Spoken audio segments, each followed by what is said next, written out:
Hello, কি অবস্থা? কেমন আছো সবাই?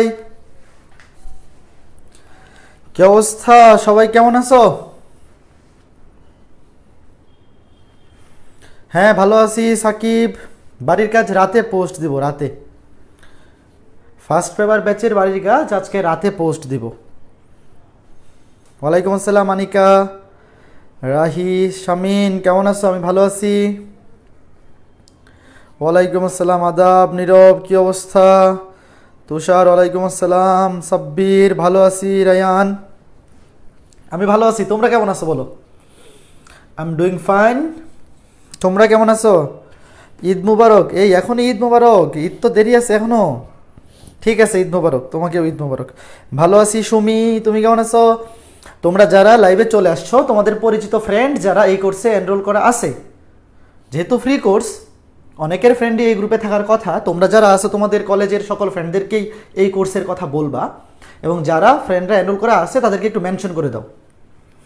একটু কষ্ট করে তোমার পরিচিত ফ্রেন্ড যারা এই কোর্সে আছে সবাইকে মেনশন করে দাও, আমরা ক্লাসটা শুরু করে দিব অতি সত্বর। হ্যাঁ, ভালো আছি। ফাহিম, তুমি কেমন আছো? দাদাকে আজকে দারুণ লাগছে, তাই নাকি? হ্যাঁ, কি খবর ভাইয়া? চা খাইছেন? হ্যাঁ, চা খাইছি।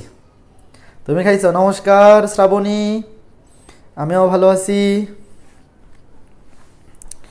ওকে, fine.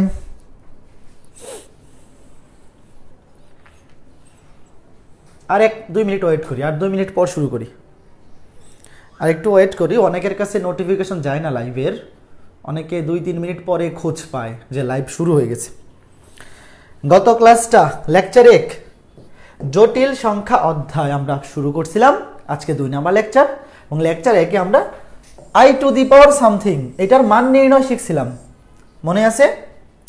I to the power something এইটার মান নির্ণয় শিখছিলাম। ইটের বাড়ি শক্ত, আমরা অভিভায়ের ভক্ত। আরে বাবা, রে বাবা। ওকে দাদা, আপনার আইএসপি চেঞ্জ করেন, লাইভ শুধু কেটে যায়। কেন কেটে যাওয়ার তো কথা না, আমার এখানে ঠিক আছে। কিন্তু আমার এখানে তো ঠিক আছে, নেটওয়ার্ক সব ঠিক আছে।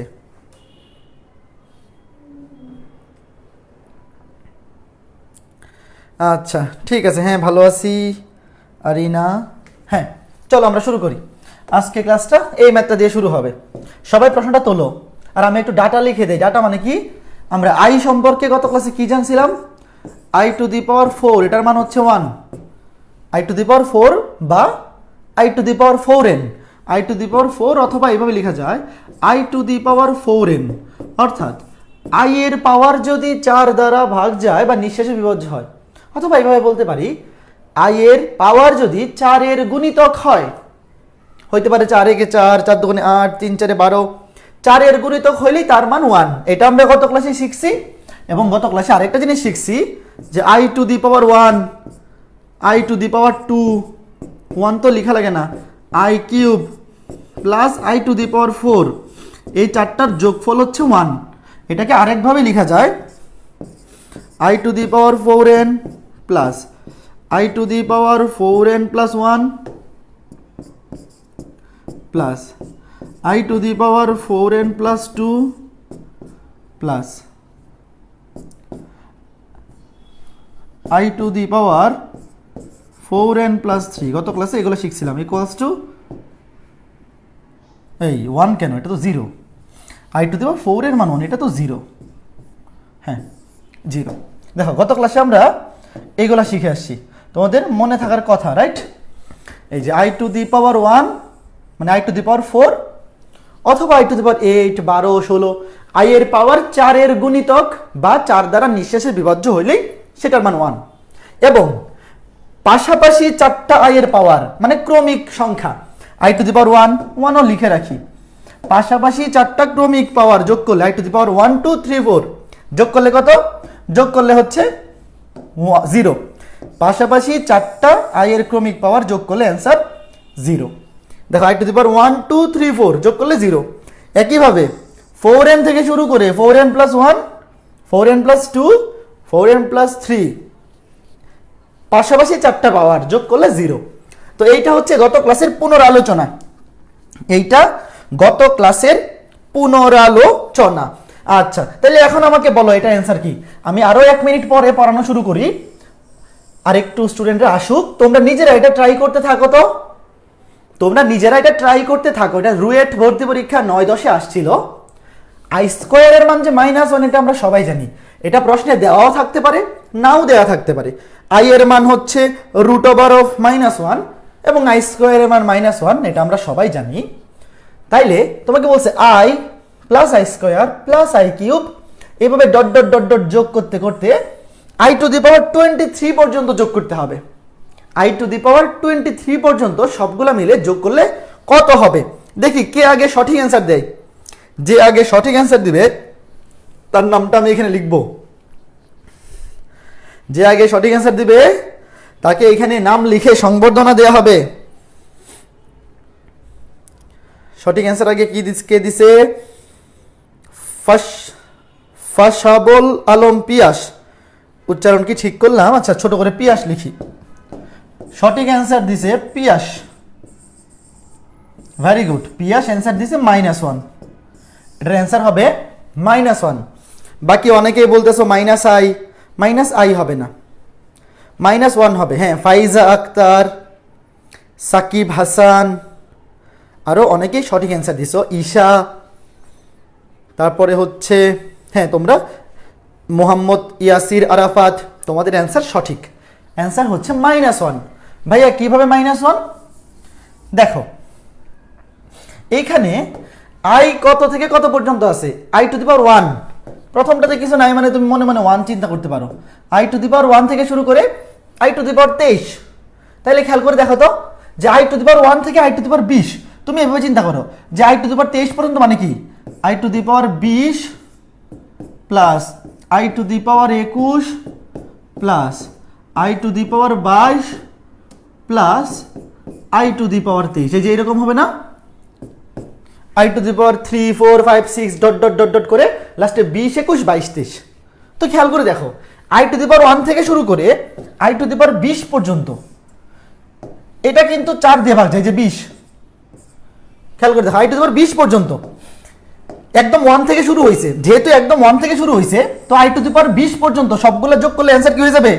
সবগুলা যোগ করলে অ্যান্সার হয়ে যাবে 0। হয়েছে এই পর্যন্ত i⁻20 পর্যন্ত যোগ করলে অ্যান্সার হবে 0। কেন? কারণ এই যে চিন্তা করে দেখো i থেকে i⁻4 ওই 4টার যোগফল 0, i⁻5 থেকে 8 5 থেকে 8 এটাও 0, 9 থেকে 13 সরি 9 থেকে 12 এটাও 0, 13 থেকে 16 এটাও 0, 17 থেকে 20 ওটাও 0। ঘটনা বুঝতেছো? এই যে i⁻1 থেকে শুরু করে 20 পর্যন্ত মানে যেই সংখ্যাটা লাস্ট, যেই সংখ্যাটা 4 দিয়ে ভাগ যায় সেই পর্যন্ত সবগুলোর যোগফল হচ্ছে 0। তাহলে বাকি থাকবে কি? বাকি থাকবে i⁻21 22 23। দেখো এই যে এই 3টা বাকি থাকবে, আর বাকি i⁻20 পর্যন্ত 0 হয়ে যাবে। i⁻21 এটাকে 4 দিয়ে ভাগ করলে থাকে 1 মানে শুধু i⁻22 4 দিয়ে ভাগ করলে থাকে 2, i⁻23 4 দিয়ে ভাগ করলে থাকে 3। দেখো i এর মান এইভাবেই থাকলো, i স্কয়ারের মান হচ্ছে -1, i কিউবের মান হচ্ছে -i। আমরা গত ক্লাসে দেখছি i কিউবের মান হচ্ছে -i, i কিউবের মান -i, plus i minus i কাটা -1। দেখো অ্যান্সার কত? অ্যান্সার হচ্ছে -1। খেয়াল করে দেখো কত সুন্দর একটা ম্যাথ। i⁻1 থেকে শুরু করে 1 তো লেখা লাগে না, i⁻1 থেকে শুরু করে i⁻20 পর্যন্ত সবগুলা 4টা 4টা করে 5 বার লেখা যায়। প্রথম 20টাকে 4টা 4টা করে লিখলে 5 বার হবে, তো 0ই তো হবে। 5 বার 0 যোগ করলে কি লাভ আছে? কোনো লাভ নাই। থাকবে i⁻21 22 23। i⁻21 কে 4 দিয়ে ভাগ করলে থাকবে শুধু i⁻1, তারপর i⁻2 i⁻3। i কিউবের মান হচ্ছে -i, plus i minus i কাটা। এই ম্যাথটা এইভাবে না করে আরো একটা সহজ পদ্ধতিতে করা যায়। এইভাবে করলে সময় বেশি লাগবে, তো কম সময়ে কিভাবে করা যায় দেখো। এখানে আছে i⁻23। আমি যদি চিন্তা করি যে i⁻23 এটার সাথে আমি মনে মনে একটা i⁻24 যোগ করলাম, আবার একটা i⁻24 বিয়োগ করলাম, এতে কোনো সমস্যা আছে? এতে কিন্তু কোনো সমস্যা নেই। আমি ইচ্ছা করে টোটালটার সাথে একটা i⁻24 এক্সট্রা যোগ করে দিলাম আর একটা বিয়োগ করে দিলাম, এতে কেউ কিন্তু আপত্তি করবে না একই জিনিস আপনি যোগ বিয়োগ করতেছেন, করেন, কাটাকাটি তো যাবে। এখন খেয়াল করে দেখো, এখন কিন্তু i টু দি পাওয়ার 24 এই পর্যন্ত 4 দিয়ে ভাগ যায়, মানে এই টোটালটা হয়ে যাবে 0। দেখো একদম i টু দি পাওয়ার 1 থেকে শুরু করে i টু দি পাওয়ার 24 চারটা চারটা করে সাজাও, 6 বার সাজানো যাবে এবং প্রতি চারটার যোগফল হবে 0, মানে i টু দি পাওয়ার 24 পর্যন্ত হয়ে যাবে 0। থাকবে কি? থাকবে minus i to the power 24, minus i to the power 24। দেখো মাইনাসটা সামনে থাকবে, আর i টু দি পাওয়ার 24 4 দিয়ে ভাগ যায়, তার মানে অ্যান্সার 1। সামনে মাইনাস থাকবে আর i টু দি পাওয়ার 24 এর মান হচ্ছে 1। দেখো i টু দি পাওয়ার 24 এর মান হচ্ছে 1, i টু দি পাওয়ার 24 এর মান হচ্ছে 1, আর সামনের মাইনাস থাকবে। Is it clear? একটু বলো যারা গত ক্লাসটা করছো, গত ক্লাসটা যারা করছো তাদের কিন্তু এটা একদম সুন্দর মতো ক্লিয়ার হওয়ার কথা। আর যারা গত লেকচারটা করো নাই, অবশ্যই প্রথম ক্লাস না দেখে দ্বিতীয় ক্লাস দেখতে আসবে না, তাহলে তোমার নিজের কনফিডেন্স কমে যাবে, তোমার মনে হবে যে তুমি হয়তো পারতেছো না। কিন্তু আগের ক্লাস না করা থাকলে আজকের ক্লাস পারা কিন্তু খুব টাফ, কারণ সব রিলেটেড জিনিস আগের ক্লাসের বেসিক থেকেই এই আজকের ক্লাস পড়াবো। কাজেই অবশ্যই সিরিয়াল ওয়াইজ ক্লাস করতে হবে, অবশ্যই অবশ্যই সিরিয়াল ওয়াইজ ক্লাস করবা। মিস দিয়ে বা কি বলে একটা ক্লাস করলা গ্যাপ দিয়ে তারপরে ক্লাসে চলে আসলা, এরকম করবা না, তাহলে তোমার নিজেরই ক্ষতি হবে। তখন তোমার কাছে হায়ার ম্যাথ কঠিন লাগবে, মনে হবে যে কিছু বুঝতেছি না, কারণ তুমি যে কেন বুঝতেছো না সেটা তো তুমি নিজে বুঝতেছো না যে আসলে তুমি কোন কাজ করে চলে আসছো। আচ্ছা এখন এইটা দেখি, এইটা কে পারে, এইটা কে পারে? 1 মিনিট সময় দেখি, দেখি কার কেমন বুদ্ধি। 1 মিনিট সময় দেখি কে অ্যান্সার দিতে পারে, কে অ্যান্সার দিতে পারে দেখি। এটা যে অ্যান্সার দিতে পারবে তাকে কি করা হবে? তাকেও এই বোর্ডে নাম লিখে সম্মাননা দেওয়া হবে, বোর্ডে নাম লিখে সম্মাননা পুরস্কার দেওয়া হবে, সম্মাননা পুরস্কার। i স্কোয়ার ইকুয়ালস টু -1 হলে, i স্কোয়ারের মান যে -1 এটা আমরা সবাই জানি, ছোট বড় যুবক বৃদ্ধ সবাই আমরা জানি i স্কোয়ারের মান -1। এটা প্রশ্নে দেওয়া নাও থাকতে পারে। কি বলছে দেখো, i cube, i to the power 5, i to the power 7 plus dot dot dot dot i to the power 57 total যোগ করতে বলছে। এটা পারার জন্য অবশ্য 9-10 এর সমান্তর ধারা পড়া থাকা লাগবে। এই তোমরা 9-10 এর সমান্তর ধারা তো পড়ছো নাকি? ওইটাও শর্ট সিলেবাসে ছিল না? তোমাদের ইন্টারমিডিয়েটের শর্ট সিলেবাস যেটা দিছে এটা একদম পারফেক্ট শর্ট সিলেবাস, বাকি অধ্যায়গুলো না পড়লেও খুব বেশি অসুবিধা হবে না। কিন্তু 9-10 তোমরা যে কি পড়ে আসছো আর কি যে পড়ে আসো না এটা তো আমি জানি না। আচ্ছা তোমাদের 9-10 এর শর্ট সিলেবাস কি কি ছিল এটাও আমার একটু ঘাটাঘাটি করতে হবে, দাঁড়াও, কারণ তোমাদেরকে পড়াচ্ছি, তোমরা কোন অধ্যায়গুলো পড়ে আসছো কোন অধ্যায়গুলো পড়ো নাই ওটাও তো আমার জানা দরকার। সমান্তর ধারা তো পড়ছো তাই না? আচ্ছা ফরগেট অ্যাবাউট এভরিথিং, সবকিছু ভুলে যাও, আমাকে এইটা বলো তো, ধরো এটা একটা সমান্তর ধারা, যে 3, 5, সবগুলোতে আই তো সেম, আই এর তো ধারা না, ধারা হচ্ছে 3, 5, 7, এবার ডট ডট ডট 57। আচ্ছা আমাকে বলো তো এখানে পদ আছে কয়টা? এখানে কয়টা পদ আছে? কেউ আবার গুণা শুরু করো না, কেউ আবার ধরে ধরে গুণা শুরু করো না, আঙুল ধরে গুণা শুরু করো না। তুমি সমান্তর ধারার সূত্র দিয়ে বের করে বলো তো যে এই যে 3, 5, 7 ডট ডট ডট ডট 57, এখানে পদ সংখ্যা কত বলো তো দেখি, আমাকে এইটা বলো, পদ সংখ্যা কত? দাদা আমি বায়োলজির পাবলিক হায়ার ম্যাথ পড়ি নাই, এই সর্বনাশটা করছে রে বিপদ। আচ্ছা বলো আগে, অ্যান্সার বলা লাগবে না, অ্যান্সার হয়তো অনেকে এটা পারবে না, কোনো সমস্যা নাই, আমি করে দিচ্ছি। তোমরা আগে আমাকে বলো যে 3, 5, 7 dot dot dot dot dot এভাবে 57 পর্যন্ত এখানে কতগুলা পদ আছে। এই যে একটা সমান্তর ধারা দেখো, 3, 5, 7 ডট ডট ডট ডট, তুমি চিন্তা করো এটা একটা সমান্তর ধারা, এই সমান্তর ধারায় পদ সংখ্যা কত? এই সমান্তর ধারায় পদ সংখ্যা কত? ভেরি গুড, হয় নাই, জান্নাতুল ফেরদৌস হয় নাই, হয় নাই, হয় নাই, ভেরি গুড, আগে বলে ফেলছিলাম না। আরে এখানে কেমনে 56টা পদ কিভাবে হবে? 3, 5, 7 একটা একটা গ্যাপ দিয়ে হচ্ছে না। তুমি একটা কাজ করতে পারো, গুনে ফেলতে পারো আঙুলে ধরে, 3, 5, 7, 9, 11, 13, 15, বাট এইভাবে গুণা তো ফিজিবল না। কিভাবে করবো? Jannatul Ferdous, very good, very good, Jannatul Ferdous.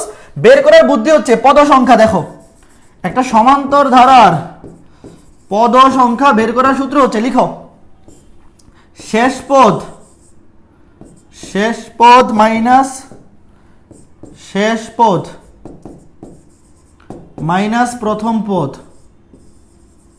শেষ পদ মাইনাস প্রথম পদ ডিভাইডেড বাই পদ পার্থক্য, পদ পার্থক্য প্লাস 1। এই যে এইটা হচ্ছে সমান্তর ধারার পদ সংখ্যা নির্ণয়ের সূত্র। এইটা হচ্ছে সমান্তর ধারার পদ সংখ্যা নির্ণয়ের সূত্র। তাহলে এই ধারাটায় কতগুলা পদ আছে? এই ধারাটায় পদ আছে দেখো, শেষ পদ হচ্ছে 57, প্রথম পদ হচ্ছে 3, পদ ও পার্থক্য প্রত্যেক দুইটা পদের মধ্যে পার্থক্য হচ্ছে 2 প্লাস 1। দেখো 27 আর 1 28। এটা 9 10 এর সূত্র। একটা সমান্তর ধারার পদ সংখ্যা বের করার সূত্র হচ্ছে এইটা। অর্থাৎ এখানে টোটাল পদ আছে কয়টা? 28টা করে আছে। এখানে টোটাল কয়টা পদ আছে? 28টা পদ আছে। Very good. এই সূত্রটা তোমাকে জানতে হবে অবশ্যই, এই সূত্র অবশ্যই জানতে হবে। আচ্ছা ভালো কথা, এখন তুমি একটা জিনিস দেখো তো, আই এটার মান কত? আই এর মান শুধু আই, আই কিউব, আই কিউবের মান কত? Minus I. দেখো আই এর মান আই, আই কিউবের মান মাইনাস আই। তারপর দেখো আই স্কোয়ারের মান হচ্ছে -1, আই টু দি পাওয়ার 4 এর মান হচ্ছে +1। দেখো যখন আই এর পাওয়ারের পার্থক্য 2 হয়, এখানে শুধু আই, এখানে আই কিউব, মান কিন্তু সমান কিন্তু বিপরীত চিহ্ন বিশিষ্ট। দেখো তাহলে এই দুইটা যোগ করলে কি হবে? এই দুটো যোগ করলে 0। আই স্কোয়ার এর মান -1, আই টু দি পাওয়ার 4 এর মান +1, মান সমান কিন্তু বিপরীত চিহ্ন বিশিষ্ট, যোগ করলে 0 হবে। অথবা তুমি অন্য যে কোনো দুইটা যোগ করো, মনে করো এই যে i cube plus i to the power 5, মানে আই এর পাওয়ারের পার্থক্য 2, এরকম যে কোনো দুইটা আই যোগ করো, অ্যান্সার হবে 0। I to the power 7 plus i to the power 9 যোগ করো, অ্যান্সার হবে 0। I to the power 51 plus i to the power 53 যোগ করলে অ্যান্সার কি হবে? 0। অর্থাৎ আই এর পাওয়ার যদি 2 করে বাড়ে, প্রত্যেক দুইটা আই যোগ করলে অ্যান্সার হয় 0, প্রতি দুইটা যোগ করলে 0। তো দুইটা যোগ করলে যদি 0 হয়, 4টা যোগ করলেও 0 হবে, 6টা যোগ করলেও 0 হবে, 8টা যোগ করলেও 0 হবে। মানে 2 দিয়ে ভাগ গেলেই 0। এই যে 28টা, এখানে মোট পদ আছে কয়টা? 28টা, প্রতি দুইটার জন্য 0 হবে। তো 28টাকে কয় জোড়া বানানো যায়? 14 জোড়া। 28টা পদ সংখ্যা, মোট 14 জোড়া হবে, 14 জোড়া, প্রত্যেক জোড়ার অ্যান্সার 0। তো 14টা শূন্য যোগ করলে কি হবে? শূন্যই হবে, অ্যান্সার হবে 0। আচ্ছা এটা থাক, অ্যান্সার হবে 0। এই দেখো এমন মজার ম্যাথ কোথায় পাবা বলো? টাকা দিয়েও কিনতে পারবো না, টাকা দিয়েও কিনতে পারবো না এত সুন্দর ম্যাথ। দেখো অ্যান্সার 0।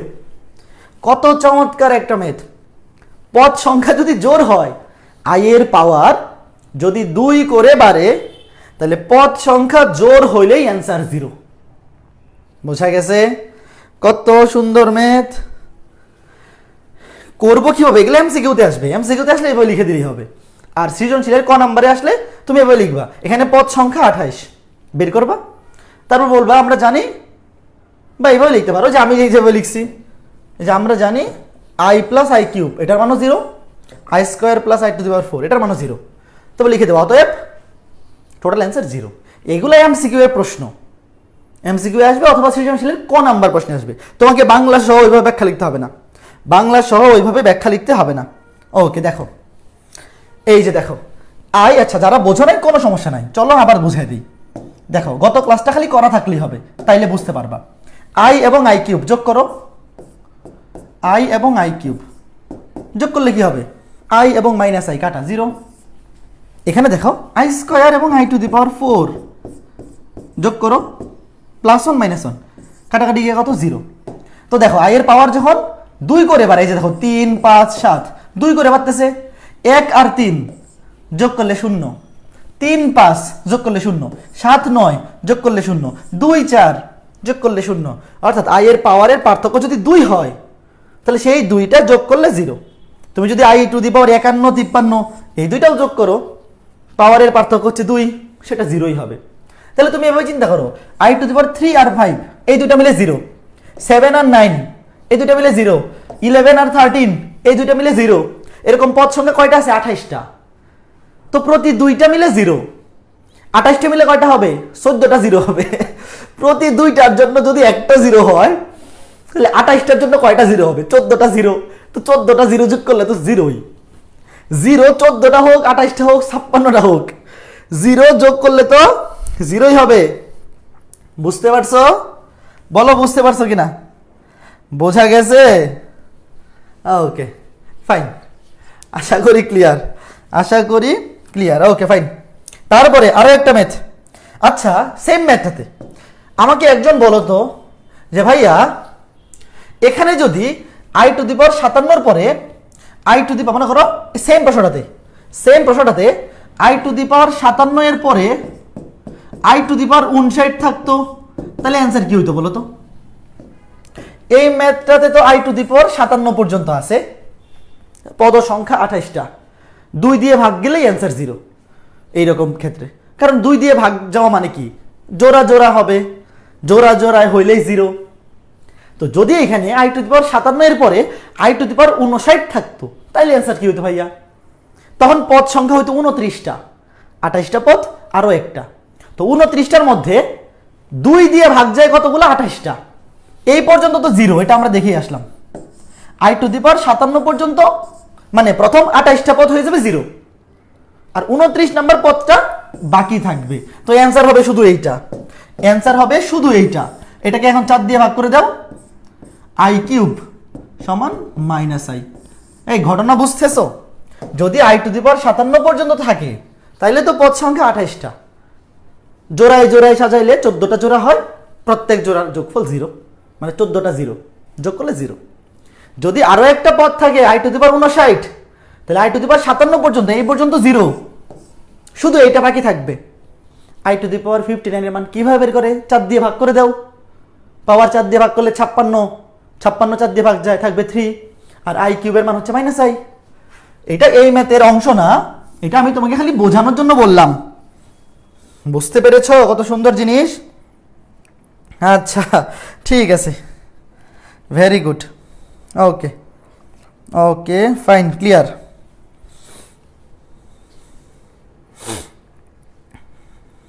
ওকে ভেরি গুড।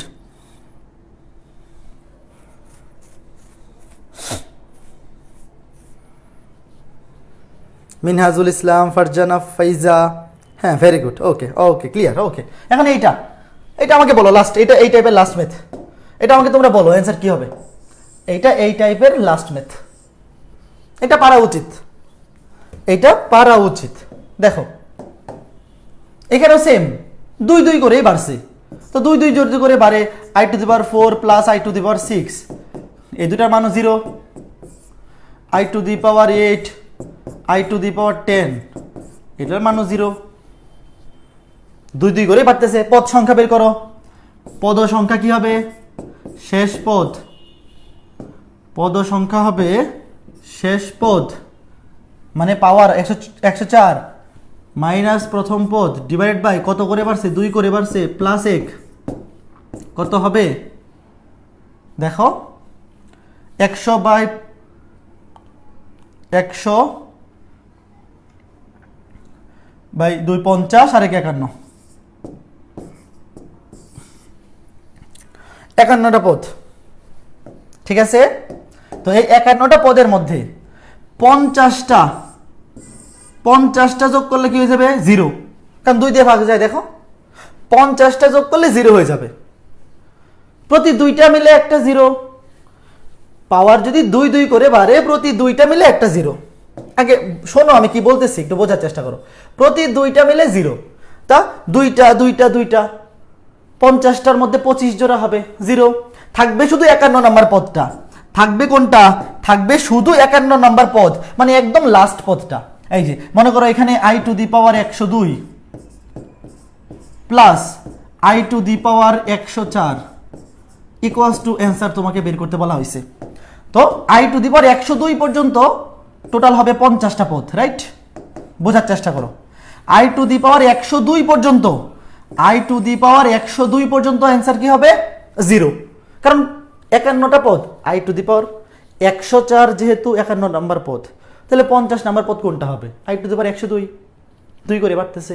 তো i টু দি পাওয়ার 102 এই পর্যন্ত 50টা পদ, মানে অ্যান্সার হয়ে যাবে 0, থাকবে শুধু লাস্টের পদটা, অর্থাৎ বাকি থাকবে শুধু এইটা। অ্যান্সার হবে শুধু i to the power 104। Answer হবে শুধু i টু দি পাওয়ার 104। দেখো 104 কি 4 দিয়ে ভাগ যায়, i টু দি পাওয়ার 104 এর মান কত? 4 দিয়ে ভাগ করো, 80 24, 4 দিয়ে ভাগ যায়, অ্যান্সার হচ্ছে 1। দেখো i টু দি পাওয়ার 104 থাকবে। প্রথম 50টা পদ i টু দি পাওয়ার 102 পর্যন্ত, প্রথম 50টা পদের যোগফল হয়ে যাবে 0, থাকবে শুধু 51 নাম্বার পদ, যেটা একদম লাস্ট পদ, i to the power 104। Answer হবে i টু দি পাওয়ার 104 বা +1। বুঝতে পেরেছো? এটা কি ক্লিয়ার? আচ্ছা, একটু কমেন্ট দেখে নিই। এইটা ক্লিয়ার হলে আমরা এখন নতুন বিষয়ে যাব। ওকে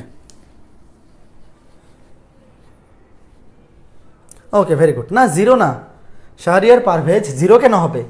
51টা পদ আছে, প্রথম 50টা জোড় সংখ্যক পদ যোগ করলে 0 হয়। এই যে এই 2 2 করে যখন পাওয়ার বাড়ে, তো প্রথম 50টা পদের যোগফল হবে 0, 51 নাম্বার পদটা তো বাকি থাকবে, সেটার অ্যান্সার হবে i টু দি পাওয়ার 104। 104 4 দিয়ে ভাগ যায়, অ্যান্সার 1। ভেরি সহজ, খুবই সহজ, তাই না? আসলেই খুব সহজ। এখন আমরা পড়ব জটিল সংখ্যার মডুলাস এবং argument. Very important topic, very important topic. জটিল সংখ্যা লিখো, জটিল সংখ্যার মডুলাস এবং আর্গুমেন্ট নির্ণয়।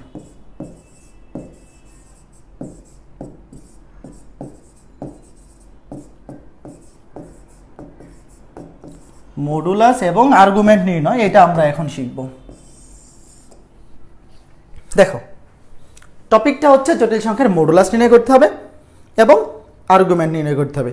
দাদা এগুলো তো খুব সহজ। হ্যাঁ খুবই সহজ। ভাইয়া কেমন জানি লাগতেছে, আমি সব পেঁচায় ফেলতেছি। তুমি আগে ক্লাসটা করছো জুই? আগে ক্লাসটা করা থাকলে পেঁচানোর কোনো সুযোগ নাই, পেঁচানোর কোনো সুযোগ নাই। আগে ক্লাসটা করছো, খুবই সহজ জিনিস, এখানে নিয়ে পেঁচ লাগার কোনো কারণ নাই, টেনশনের কোনো কিছু নাই। আচ্ছা, এখন জটিল সংখ্যার মডুলাস এবং আর্গুমেন্ট নির্ণয় শেখার আগে একটু সামান্য জিনিস। ধরো একটা জটিল সংখ্যা 3 + 4i, এই জটিল সংখ্যাটাকে আমি যদি ওই যে অক্ষে স্থাপন করি, মনে করো আমি তোমাকে এই যে সিম্পল, আমরা ওই যে আগে এক অক্ষ y অক্ষ লিখে যেভাবে স্থাপন করতাম না, ওইভাবে যদি স্থাপন করতে যাই, যদিও আমরা যখন অক্ষে স্থাপন করি এটা হচ্ছে বাস্তব অক্ষ, এটা হচ্ছে কাল্পনিক অক্ষ, এটা হচ্ছে বাস্তব অক্ষ, এটা বাস্তব অক্ষ, এটা কাল্পনিক অক্ষ। তো এই জটিল সংখ্যাটাকে আমরা যখন এই অক্ষে স্থাপন করব, তখন এইটাকে জটিল সংখ্যা আকারে না লিখে তুমি বিন্দু আকারেও লিখতে পারো। সরল রেখায় তোমরা বিন্দু যেভাবে শিখছো না, একটা বিন্দু স্থানাঙ্ক ব্যবস্থায় যেভাবে বসায়, ঠিক সেইভাবে বসানো যায়। যেমন এই যে 3 + 4i, এই জটিল সংখ্যাটার প্রতিরূপী বিন্দু সরল রেখার স্থানাঙ্ক ব্যবস্থার মতো 3, 4। সিম্পলি এই দেখো 3 হচ্ছে বাস্তব অংশ, 4 হচ্ছে কাল্পনিক অংশ। মনে আছে? এই যে একটা জটিল সংখ্যা, এই জটিল সংখ্যার বাস্তব অংশ হচ্ছে 3, কাল্পনিক অংশ হচ্ছে 4। তো এই দুইটাকে এইভাবে স্থানাঙ্ক ব্যবস্থায় লেখা যায়। তো এই জটিল সংখ্যাটার প্রতিরূপী বিন্দু হচ্ছে 3, 4। ধরো এই যে এখানে 3, এখানে 4, ধরো এই যে 3, 4। তুমি যখন বাস্তব এবং কাল্পনিক এই দুইটা অক্ষে, এরা কিন্তু x অক্ষ y অক্ষ না, একটা বাস্তব অক্ষ একটা কাল্পনিক অক্ষ, তো এইভাবে যখন লিখবা তখন যে কেউ দেখেই বুঝবে এটা আসলে একটা জটিল সংখ্যা, কারণ কাল্পনিক অক্ষ আছে এবং জটিল সংখ্যাটা হচ্ছে 3 + 4i। বুঝছো? এই জটিল সংখ্যাটাকে প্রতিরূপী বিন্দু হিসেবে এভাবে লেখা যায়, অথবা এই বিন্দুটা দেখে তুমি ডিসিশন নিতে পারবা যে আসলে জটিল সংখ্যাটা কি ছিল। যেমন তোমাকে যদি বলি আরেকটা সংখ্যা -4 + 3i, -4 + 3i, এটার প্রতিরূপী বিন্দু কি হবে? -4, +3। দেখো এটার প্রতিরূপী বিন্দু হচ্ছে 3, 4। আর এই যে -4, আচ্ছা এখানে আমি ব্র্যাকেট দিছি কেন? এখানে ব্র্যাকেটের তো কোনো কাজ নাই, এটা ছিল 3 + 4i।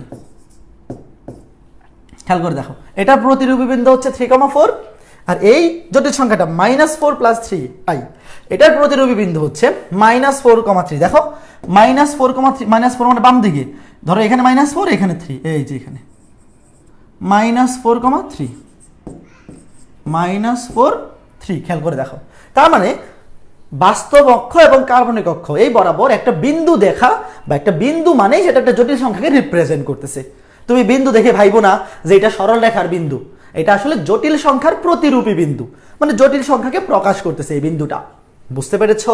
এখন এখানে আরো একটা মজার জিনিস আছে। একটা মজার জিনিস কি জানো?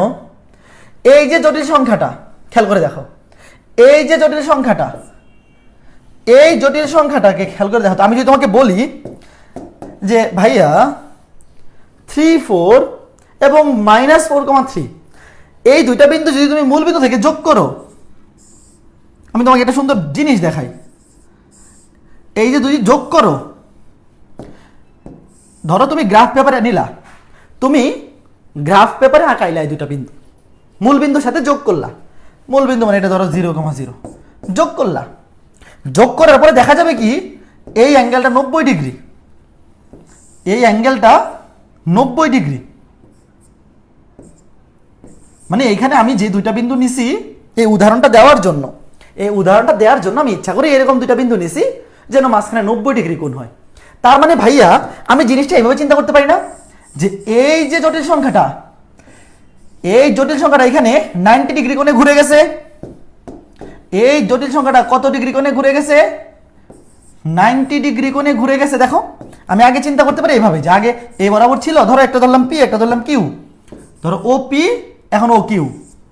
আমি এইভাবে চিন্তা করলাম যে ওপি, এই যে জটিল সংখ্যাটা মানে পি বিন্দুটা জটিল সংখ্যাটা, এই ওপি রেখাটা, ওপি মানে কি?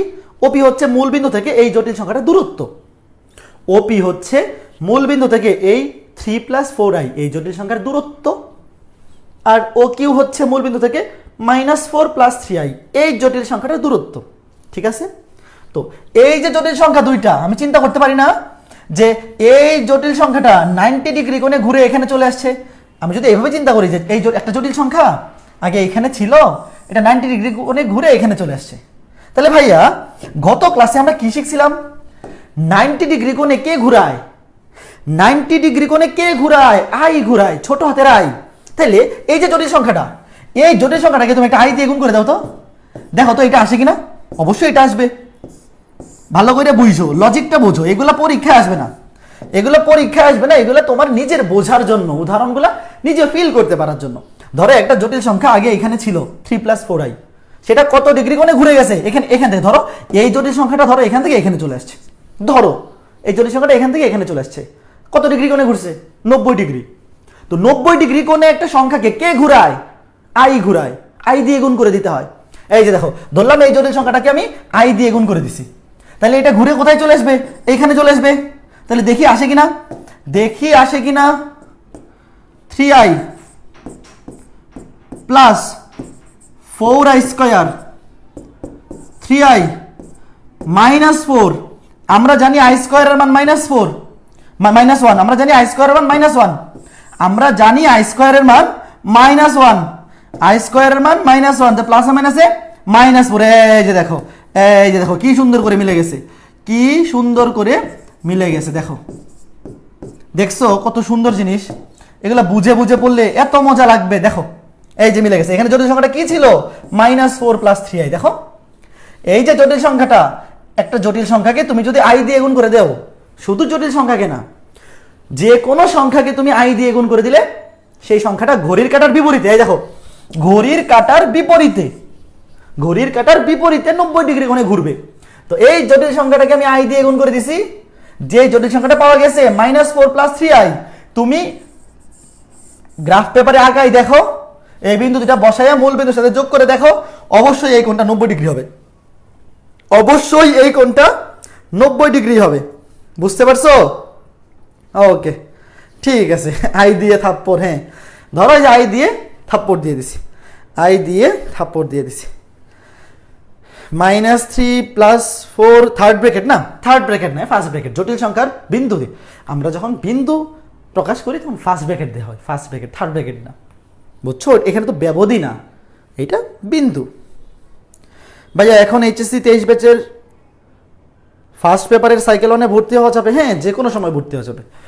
আমার যে কোনো সাইকেলে তুমি ইন্টারমিডিয়েট পরীক্ষা পর্যন্ত যে কোনো সময় ভর্তি হতে পারবা, আগামী 2 বছরের যে কোনো সময় ভর্তি হতে পারবা, কারণ সকল ক্লাস সিরিয়াল ওয়াইজ সাজানো থাকবে, সকল পরীক্ষার লিঙ্ক সাজানো থাকবে। তুমি যে কোনো সময় এনরোল করলে পূর্বের সমস্ত কিছু সুন্দর মতো সাজানো গোছানো অবস্থায় পেয়ে যাবা। আচ্ছা, ঠিক আছে, একটু ক্লিয়ার? ওকে, ক্লিয়ার, ফাইন। এখন আমরা যাব মডুলাস এবং আর্গুমেন্ট। চলো, এটা কিন্তু আমরা কিন্তু টপিকটার নাম দিছিলাম মডুলাস এবং আর্গুমেন্ট। হ্যাঁ, এটা কিন্তু মডুলাস এবং আর্গুমেন্ট না, এটা হচ্ছে একটু বেসিক, যে একটা বিন্দু কিভাবে বসাইতে হয় এটা দেখাইলাম।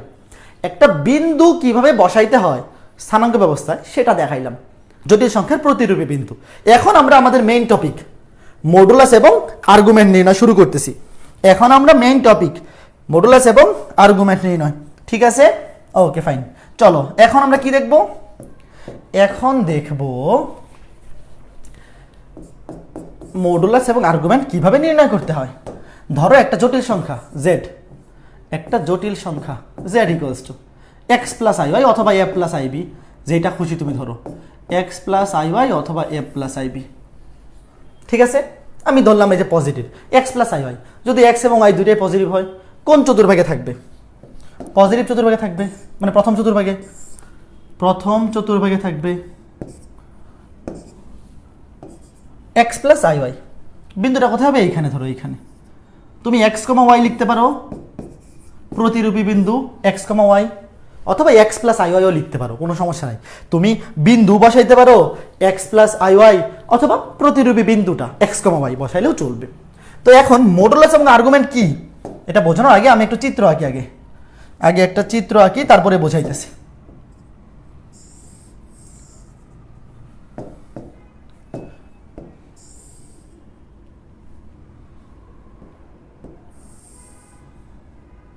দেখো, খেয়াল করে দেখো, এই যে জটিল সংখ্যাটা, একটা জটিল সংখ্যার মূল বিন্দু থেকে যে ডিরেক্ট দূরত্ব, মূল বিন্দু থেকে একটা জটিল সংখ্যার যে প্রতিরূপী বিন্দু, এটা তো একটা বিন্দু। মূল বিন্দু থেকে জটিল সংখ্যার কোনো একটা প্রতিরূপী বিন্দুর সরাসরি যে দূরত্ব, সেই দূরত্বটাকে বলা হয় ওই জটিল সংখ্যার মডুলাস, ওই জটিল সংখ্যার মডুলাস। এই যে এটা হচ্ছে মডুলাস।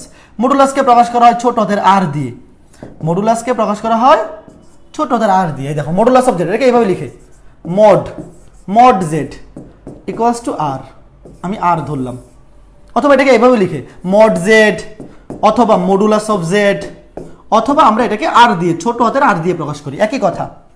তুমি কোনো একটা জটিল সংখ্যার মডুলাসকে মড জেড মানে জেড এর মডুলাস, অথবা মডুলাসের মধ্যে জেড, অথবা আর, এইভাবে প্রকাশ করতে পারো। তার মানে কোনো একটা জটিল সংখ্যার প্রতিরূপী বিন্দুর মূল বিন্দু থেকে ডিরেক্ট দূরত্ব হচ্ছে তার মডুলাস। আর আর্গুমেন্ট কি? আর্গুমেন্টকে প্রকাশ করে এইভাবে, argument A R G, argument modulus এর মড, আর্গুমেন্টের A R G, argument of z = argument of z. মানে কি? আর্গুমেন্ট মানে হচ্ছে এই যে জটিল সংখ্যার একটা প্রতিরূপী বিন্দু, তুমি মডুলাস বের করছো না, সেই মডুলাসের রেখাটা এক্স অক্ষের ধনাত্মক দিকের সাথে যে কোণ তৈরি করে, সেটাই আর্গুমেন্ট। ভাইয়া, এক্স অক্ষের ধনাত্মক দিক কোনটা? এখানে এক্স অক্ষ তো বলতে কিছু নাই, এক্স অক্ষ মানে বাস্তব অক্ষ, বুঝছো? বাস্তব অক্ষ।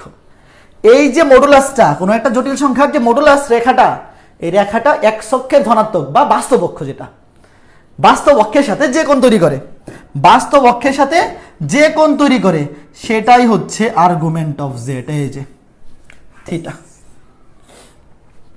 কোন একটা জটিল সংখ্যার, এটা অনেকটা সরল রেখা অধ্যায়ের ওই পোলার কার্তেশীয় স্থানাঙ্ক ব্যবস্থার মতো, বুঝতেছো? খেয়াল করে দেখো, মডুলাস রেখাটা, কোন একটা জটিল সংখ্যার যে মডুলাস নির্দেশকারী যে রেখাটা, সেইটা বাস্তব অক্ষের ধনাত্মক দিক। খেয়াল করে দেখবা, এই যে এটা বাস্তব অক্ষের ধনাত্মক দিক, আর বাম পাশেরটা হচ্ছে বাস্তব অক্ষের ঋণাত্মক দিক। অ্যাঙ্গেল সবসময় বাস্তব অক্ষের ধনাত্মক দিকের সাথে নিতে হবে, যে এই অক্ষের সাথে, এইটার সাথে, এই দিকে নেওয়া যাবে না, অ্যাঙ্গেলটা সবসময় বাস্তব অক্ষের ধনাত্মক দিকের সাথে নিতে হবে, বাম দিকে এই দিকে নেওয়া যাবে না। বোঝা গেল? আচ্ছা, এখন এখান থেকে আমি যদি থিটাটা বের করি এবং আরটা বের করি, দেখো এই সরলরেখা অধ্যায়ের প্রথম 2টা ক্লাস সবাই করছো না? সরলরেখা অধ্যায় ফার্স্ট পেপার ব্যাচে, মানে আমার ব্যাচে যারা আসো বা নাই কোনো সমস্যা নাই, সরলরেখা অধ্যায় তো মোটামুটি 1টা বা 2টা ক্লাস, সরলরেখার 3.1, সরলরেখার 3.1 তো মোটামুটি সবার পড়া হয়ে যাওয়ার কথা, তাই না? তো দেখো সরলরেখা থেকে চিন্তা করো, এই যে এই বিন্দুটা যদি x, y হয়, এতটুক কি হবে? এতটুক হবে x। এই যে এখান থেকে এই পর্যন্ত এতটুক হবে x। আমি যদি নামকরণ করি, ধরলাম ও, এটা ধরলাম পি বিন্দু, এটা ধরলাম এন। পি বিন্দুটার স্থানাঙ্ক যদি x, y হয়, তাহলে ও থেকে এন এতটুকের মান হবে ছোট হাতের x, এবং এন থেকে পি বা পি এন এটার মান হবে ছোট হাতের y। খেয়াল করে দেখো, এটা একদমই বেসিক জিনিস, 9-10-এও তোমরা এগুলো পড়ছো, স্থানাঙ্ক ব্যবস্থা। এটা যদি x, y বিন্দু হয়, ও থেকে এন এতটুকু হবে x, আর পি এন এটা হবে y। তাহলে এই ত্রিভুজ থেকে, এই ত্রিভুজটা দেখে তো, এই যে সমকোণী ত্রিভুজটা, এই সমকোণী ত্রিভুজ থেকে আমি কি লিখতে পারি? পিথাগোরাসের সূত্র ইউজ করো। পিথাগোরাসের সূত্র ইউজ করলে আমি কি লিখতে পারি? দেখো তো, পিথাগোরাসের সূত্র ইউজ করলে লিখতে পারি অতিভুজ স্কয়ার ইকুয়ালস টু ভূমি স্কয়ার প্লাস লম্ব স্কয়ার। অতিভুজ হচ্ছে আর বা ওপি, ওপি হচ্ছে অতিভুজ, ওপি মানে আর, আর স্কয়ার ইকুয়ালস টু ভূমি স্কয়ার প্লাস লম্ব স্কয়ার। ভূমি হচ্ছে এক্স, লম্ব হচ্ছে ওয়াই। তাহলে এখান থেকে আমি আর সমান কি লিখতে পারি? মডুলাস আর হচ্ছে root over of x square plus y square. এই মডুলাসটা অনেকটা পোলার স্থানাঙ্ক ব্যবস্থার আর এর মতো, মনে আছে? যারা সরলরেখা পড়ছো, আমার ক্লাস বেঁচে যারা আসো, সুন্দর মতো পড়াইছি, ঠিক আছে? এই যে দেখো, root over of x square plus y square আর equals to root over of x square plus y square. এটা খুবই সহজ জিনিস একটা, তাই না? এটা বের করা কারো পক্ষেই টাফ হওয়ার কথা না, খুবই মজার একটা জিনিস, খুবই সহজ। আচ্ছা, গেল, মডুলাস বের করে ফেললাম। এখন এখান থেকে কি বের করব? এখান থেকে আর কি বের করা যায় দেখো তো। আচ্ছা, এই যে থিটা, আর্গুমেন্ট বের করতে হবে। আমরা মডুলাস বের করছি, আর্গুমেন্টও তো আমরা বের করা শিখবো। তাহলে চলো আমরা আর্গুমেন্ট বের করা শিখি। এই ত্রিভুজ থেকে দেখো tan থিটা সমান কি লেখা যায়? এই ত্রিভুজ থেকে tan থিটা সমান কি লেখা যায়? tan থিটা সমান কি? লম্ব বাই ভূমি না? এটা যদি থিটা হয়, আমরা যেই কোণের রেসপেক্টে বের করি সেই কোণের অপোজিটটা হচ্ছে লম্ব, এবং সেই কোণের সাথে যে বাহুটা সেটা হচ্ছে ভূমি, আর অতিভুজ তো সবচেয়ে বড় বাহুটা। তো এই tan থিটা ইকুয়ালস টু লম্ব বাই ভূমি।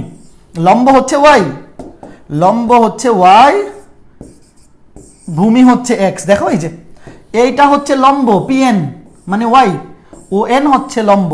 তাহলে এখান থেকে থিটা কি লেখা যায়?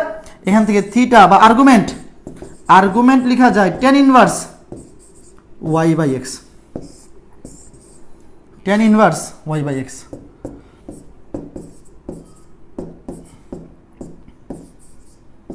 এখানে একটা মডুলাস দিয়ে দিব, মডুলাস দিয়ে দিব। মডুলাস কেন? কারণ হচ্ছে এই দূরত্ব কোনো নেগেটিভ হয় না। আরে সুন্দর করে লিখি, দেখো tan inverse modulus of y by x। দেখো এখানে একটা মডুলাস দিচ্ছি আমি ইচ্ছা করে, কেন? কারণ এই যে y এবং x এরা কি? এরা হচ্ছে বাহু। এখানে এই ত্রিভুজটা, এই ত্রিভুজটার রেসপেক্টে, এই ত্রিভুজটার রেসপেক্টে আমরা চিন্তা করতে পারি x হচ্ছে একটা বাহু, y হচ্ছে একটা বাহু বা দূরত্ব। আমরা যদি এদেরকে দূরত্ব হিসেবে বিবেচনা করি, দূরত্ব কখনো নেগেটিভ হয় না। একটা বিন্দু প্লাস মাইনাস হইতে পারে, একটা বিন্দু 2,3ও হইতে পারে, -2, -3ও হইতে পারে, কিন্তু দূরত্ব কখনো নেগেটিভ হয় না। আমি চিন্তা করতেছি y হচ্ছে লম্ব, x হচ্ছে ভূমি। লম্ব ভূমি এরা হচ্ছে বাহু। ত্রিভুজের বাহু কি কখনো ঋণাত্মক হইতে পারে? না, হইতে পারে না। ত্রিকোণমিতিক অনুপাত পজিটিভ নেগেটিভ যে কোনো কিছু হইতে পারে। tan থিটার মান আলটিমেটলি পজিটিভ হইতে পারে, নেগেটিভও হইতে পারে। এটা ডিপেন্ড করে কোন চতুর্ভাগে সে আছে তার উপর। এটা তোমরা 9-10-এও পড়ে আসছো, আবার ত্রিকোণমিতিতেও আমি পড়াবো, আপাতত একটু জেনে রাখো। আচ্ছা, এখন এই যে মডুলাস এবং আর্গুমেন্ট, এই যে সূত্র দুইটা পাইলাম, এর মধ্যে এই মডুলাসের সূত্রটা সবগুলা চতুর্ভাগে সেম। এই যে বিন্দুটা, এই বিন্দুটা কোন চতুর্ভাগে আছে? প্রথম চতুর্ভাগে। প্রথম চতুর্ভাগে হোক একটা বিন্দু, দ্বিতীয়, তৃতীয়, চতুর্থ, যেই চতুর্ভাগে হোক না কেন, মডুলাসের সূত্র সকল চতুর্ভাগের জন্য সেম। তবে আর্গুমেন্টের সূত্র এক এক চতুর্ভাগের জন্য এক এক রকম। কারণ একটা বিন্দু যদি প্রথম চতুর্ভাগে থাকে, তার থিটার মান যেটা হবে দ্বিতীয় চতুর্ভাগে তো থিটা সেম হবে না, তৃতীয় চতুর্ভাগেও থিটা সেম হবে না, চতুর্থ চতুর্ভাগেও থিটা সেম হবে না। ভেরি ইম্পর্টেন্ট টপিক এইটা। এই মডুলাস এবং আর্গুমেন্ট থেকে পরীক্ষায় প্রশ্ন থাকবেই, তোমার ইন্টারমিডিয়েট পরীক্ষায় বা কলেজের পরীক্ষায় প্রশ্ন আসবেই মাস্ট, এটা হট ফেভারিট টপিক। তো দেখো এই মডুলাসের সূত্র সকল চতুর্ভাগের জন্য সেম, কিন্তু আর্গুমেন্টের সূত্র আলাদা। তো আমি এখানে যে সূত্র দুটো লিখলাম এই সূত্র দুইটা প্রথম চতুর্ভাগের জন্য খাটবে, এই সূত্র দুইটা কোন চতুর্ভাগের জন্য খাটবে? প্রথম চতুর্ভাগের জন্য খাটবে। দেখো এই যে এই সূত্র দুইটা আমরা বলতে পারি প্রথম চতুর্ভাগের জন্য ইউজ করা যাবে, মানে আর এর সূত্র সবগুলোতে সেমই। মডুলাসের সূত্র ফার্স্ট কোয়াড্রেন্ট বা প্রথম চতুর্ভাগ, ফার্স্ট কোয়াড্রেন্ট বা প্রথম চতুর্ভাগে এই সূত্রগুলা ইউজ করা যাবে। থিটার সূত্র এটা, r equals to √(x² + y²), theta equals to tan inverse modulus of y/x। এখন দ্বিতীয় চতুর্ভাগে কি সমস্যা, দ্বিতীয় চতুর্ভাগে কি পার্থক্য দেখো। সেকেন্ড কোয়াড্রেন্ট, ভালো করে বুঝছো, এই টপিকটা ভেরি ভেরি ইম্পর্টেন্ট। সেকেন্ড কোয়াড্রেন্টে কি হবে দেখো,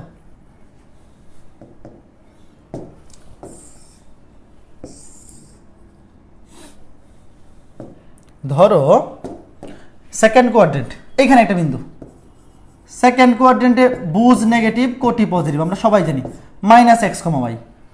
সেকেন্ড কোয়াড্রেন্টে একটা জটিল সংখ্যা এরকম হবে -x + iy, তাই না? এটা তো সবাই জানো, -y + iy হবে। দ্বিতীয় চতুর্ভাগে বুঝ নেগেটিভ আমরা সবাই জানি। চলো এখন কি করা যায়, এইখানে একটা জিনিস দেখো, এটা যোগ করি আগে, তারপরে এখান থেকে দেখো,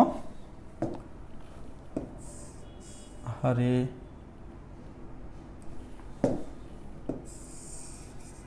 এই যে এখন এইখানে যে ত্রিভুজটা অঙ্কন করলাম খেয়াল করো তো, এইখানে এই যে এটা মূল বিন্দু, এইটা x, এইটা y, মানে এটা -x, এটা -x, বাট আমি যদি দূরত্ব হিসেবে চিন্তা করি তাহলে পজিটিভ। আমি দূরত্ব হিসেবে চিন্তা করলাম, ধরো আমি এই যে x চিন্তা করলাম বাহু, এই যে ত্রিভুজটা ও, এটাকে ধরলাম p এবং এটা হচ্ছে n। তো আমি যদি দূরত্ব চিন্তা করি যে এই যে একটা ত্রিভুজ, যেখানে এই যে দেখো এইটা হচ্ছে ভূমি, এটা হচ্ছে লম্ব, আমি চিন্তা করলাম ওইভাবে ধরো আর কি। তো এখন এইখানে আগে মডুলাস কি হবে? মডুলাস হবে OP বা R। দেখো ভালো করে বুঝো, সহজ জিনিসটা একটু ভালো করে বুঝো, তাহলে জীবনে ভুল হবে না। মূল বিন্দু থেকে পি বিন্দুর ডিরেক্ট যে ডিস্টেন্স, এটাই হচ্ছে মডুলাস। তাহলে এখানেও মডুলাসের মান কি হবে দেখো, মডুলাসের মান হবে √(x²). তুমি যদি এখানে x চিন্তা করো অথবা -x, ধরো -x কে স্কয়ার করলে কি হয়ে যাবে? +x হয়ে যাবে। √(x² + y²). দূরত্ব কখনো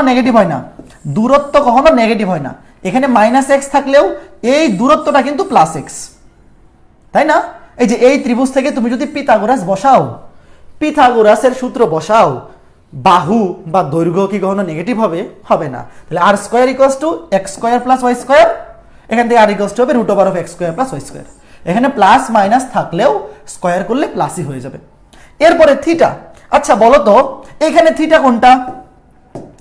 এই যে মডুলাসটা, এই মডুলাসটা এক্স অক্ষ বা বাস্তব অক্ষের ধনাত্মক দিকের সাথে যে কোণ তৈরি করে সেটা হচ্ছে মডুলাস বা থিটা। আচ্ছা এখানে কি থিটা এটা হবে? অনেকে ভুল করবে, অনেকে এইখানে এইটাকে থিটা ধরবে। মডুলাসের সাথে বাস্তব অক্ষের ধনাত্মক দিক কোনটা, এইটা নাকি এইটা? বলো তো, বাম পাশেরটা নাকি ডান পাশেরটা? উত্তর করো তো। এইখানে আর্গুমেন্ট কোনটা হবে? আর্গুমেন্টের সংজ্ঞা ছিল মডুলাসের যে রেখাটা, এই মডুলাসের যে রেখাটা এটা এক্স অক্ষের বা বাস্তব অক্ষের ধনাত্মক দিকের সাথে যে কোণ তৈরি করবে সেটা হচ্ছে আর্গুমেন্ট। তো তুমি যদি এইটাকে আর্গুমেন্ট ধরো হবে কি এটা আর্গুমেন্ট? এটা কি এক্স অক্ষের ধনাত্মক দিক বা বাস্তব অক্ষের ধনাত্মক দিক? না, কাজে এখানে ধরতে হবে এই যে বাস্তব অক্ষের ধনাত্মক দিক, এইটা হচ্ছে থিটা বা আর্গুমেন্ট। আমার এই বাস্তব সংখ্যাটার আর্গুমেন্ট, যেটা দ্বিতীয় বাস্তব সংখ্যা না তো জটিল সংখ্যাটার আর্গুমেন্ট, যেটা দ্বিতীয় চতুর্ভাগে আছে। আচ্ছা এখন তাহলে এই অ্যাঙ্গেলটাকে কি ধরা যায়? এই অ্যাঙ্গেলটাকে আলফা ধরা যায়। আমি আপাতত এই অ্যাঙ্গেলটাকে আলফা ধরি, কারণ এই অ্যাঙ্গেলটা আমার কাজে লাগবে। আলফা ধরি, তাহলে থিটা ইকুয়াল টু কি লেখা যায় দেখো তো? থিটা ইকুয়াল টু লেখা যায় 180 ডিগ্রি মাইনাস আলফা। কিভাবে লিখলাম? টোটালটা 180 ডিগ্রি, দেখো টোটালটা হচ্ছে 180 ডিগ্রি। একবার ঘুরে আসলে এই যে এখান থেকে এই পর্যন্ত 180 ডিগ্রি। তাহলে তুমি 180 থেকে যদি এই আলফা মাইনাস করে দাও, তাইলেই তো 180 মাইনাস আলফা পাচ্ছ, তাই না? এটা যদি আলফা হয় তাহলে এতটুকু কি হবে? 180 থেকে আলফা কম। এখন এই ত্রিভুজ থেকে আলফার মান কি আসবে? এই ত্রিভুজ থেকে দেখো tan আলফা, আগের প্রক্রিয়ার মতো এখান থেকে tan আলফা সমান কি লেখা যায়? Modulus of y/x।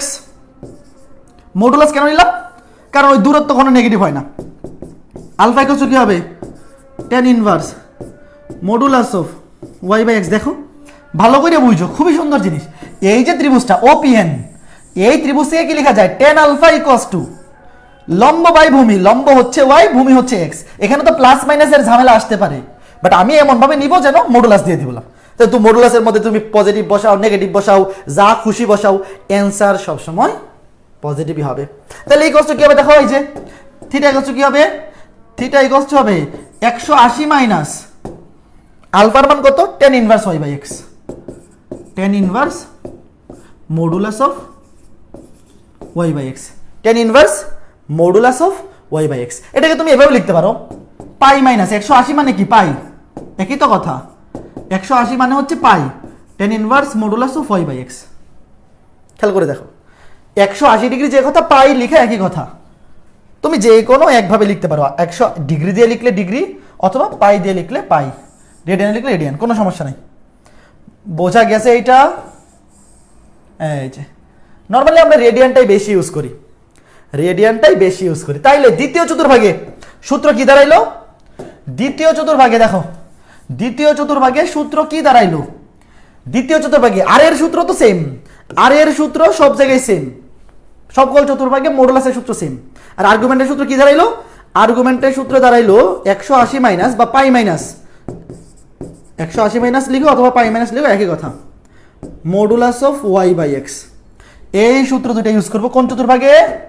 এই সূত্র দুটো ইউজ করব দ্বিতীয় চতুর্ভাগে। কোন চতুর্ভাগে?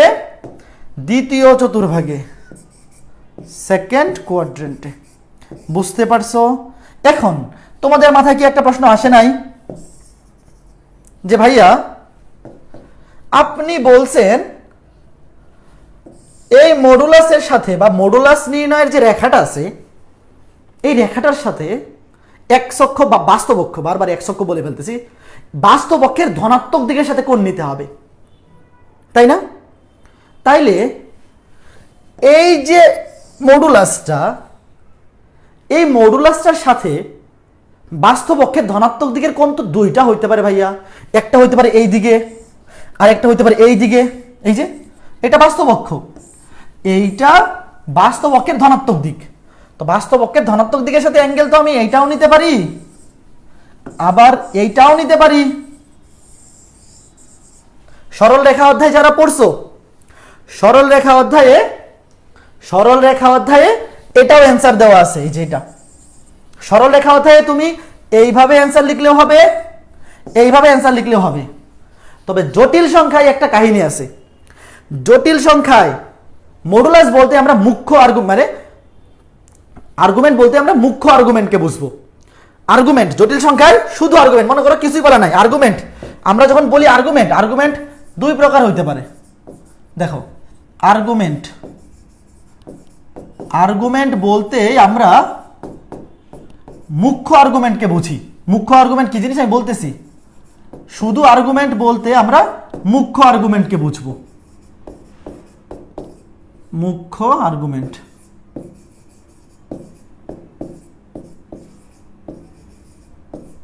দেখো আর্গুমেন্ট দুই ধরনের হইতে পারে, মুখ্য আর্গুমেন্ট হইতে পারে, আর একটা হইতে পারে গৌণ আর্গুমেন্ট। গৌণ আর্গুমেন্ট বলতে আসলে কিছু হয় না, আমরা সবসময় মুখ্য আর্গুমেন্ট দিয়ে কাজ করি। মানে প্রশ্নে শুধু আর্গুমেন্ট বলতেই তোমাকে মুখ্য আর্গুমেন্ট বুঝাইতেছে। তাহলে ভাইয়া মুখ্য আর্গুমেন্ট মানে কি? মুখ্য আর্গুমেন্ট মানে হচ্ছে যেই দিকে কম ঘুরতে হবে, যেই দিকে ঘুরতে হবে কম, সেইটাই মুখ্য আর্গুমেন্ট। বোঝা গেল? যেমন দেখো, তুমি এই যে মডুলাসটা আছে, এই মডুলাস রেখার সাথে এই দিকে যদি অ্যাঙ্গেল নাও, এটার ঘোরা হবে কম, এই অ্যাঙ্গেলটা হবে ছোট। দেখো এই ঘূর্ণনটা কি হবে, ঘূর্ণনটা হবে কম। আর যদি কেউ এই দিকে নেয়, এটাও তো বাস্তব একের ধনাত্মক দিকের সাথেই, এটার রোটেশন হবে বেশি। তাহলে যেই দিকে রোটেশন কম সেটাই মুখ্য আর্গুমেন্ট। মনে রাখবা, যেই দিকে রোটেশন কম, যেটার রোটেশন কম, যে দিক থেকে রোটেশন কম, রোটেশন বা ঘূর্ণন, যে দিক থেকে রোটেশন বা ঘূর্ণন কম হবে সেটাই মুখ্য আর্গুমেন্ট। এবং আমরা অলওয়েজ মুখ্য আর্গুমেন্ট বের করব। সরল রেখায় যে কোনো একটা হলেই হয়, সরল রেখা অধ্যায়ে যে কোনো একটা করে রাখলেই হবে। বাট জটিল সংখ্যা অধ্যায়ে অবশ্যই তুমি মুখ্য আর্গুমেন্ট বের করবা। তুমি যদি ওই গৌণ আর্গুমেন্ট বের করে রাখো, স্যার কিন্তু নাম্বার কাটে দিবে।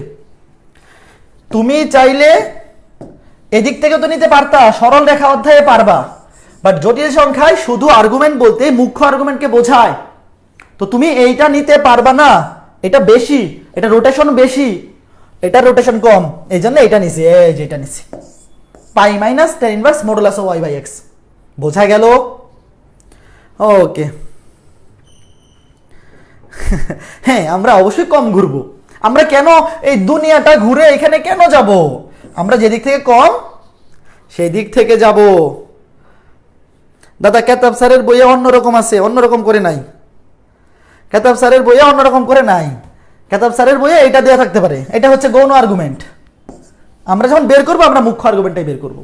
কেতাব স্যারের বইয়ে কি আছে আমি জানি, এই যে এটা হচ্ছে গৌণ আর্গুমেন্ট, কিন্তু আমরা সবসময় মুখ্য আর্গুমেন্ট বের করবো। প্রশ্নে দুইটা বের করবো না, শুধু মুখ্য আর্গুমেন্ট বের করবো। আর তুমি যদি দুইটাই বের করে দিতে চাও, তোমার ইচ্ছা, কোনো সমস্যা নাই। দুইটাই যদি তুমি বের করে রাখো, তাইলে স্যার নাম্বার কাটবে না, তখন ভাববে যে বেশি করে ফেলছে। কিন্তু আমার দুইটা বের করার দরকার নাই। থার্ড কোয়াড্রেন্ট,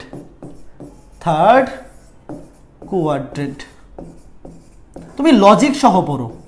বইয়ে যা আছে তাই যে একদম আসমানি কিতাব তা তো না। বই তো আর ধর্মগ্রন্থ না যে কোনো ভুল থাকবে না। যে কোনো রাইটারের বইয়েও ভুল থাকতে পারে। একদম যে কোনো রাইটারের বই, এই বাজারে যে রাইটারের বইগুলো পাওয়া যায়, একদম যে এগুলা 100% একুরেট তা তো না। তুমি আমি কি পড়াইতেছি আগে শোনো, আগে জিনিসটা বোঝো। আমি তো চাইলে ওই অ্যাঙ্গেলটা নিতে পারতাম, কেন নেই নাই সেটা কারণও বলে দিছি। বুঝতে পারছো? এখন দেখো, তারপরে তৃতীয় চতুর্ভাগে কি হবে? তৃতীয় চতুর্ভাগের বেলায় ঘটনা কি ঘটবে?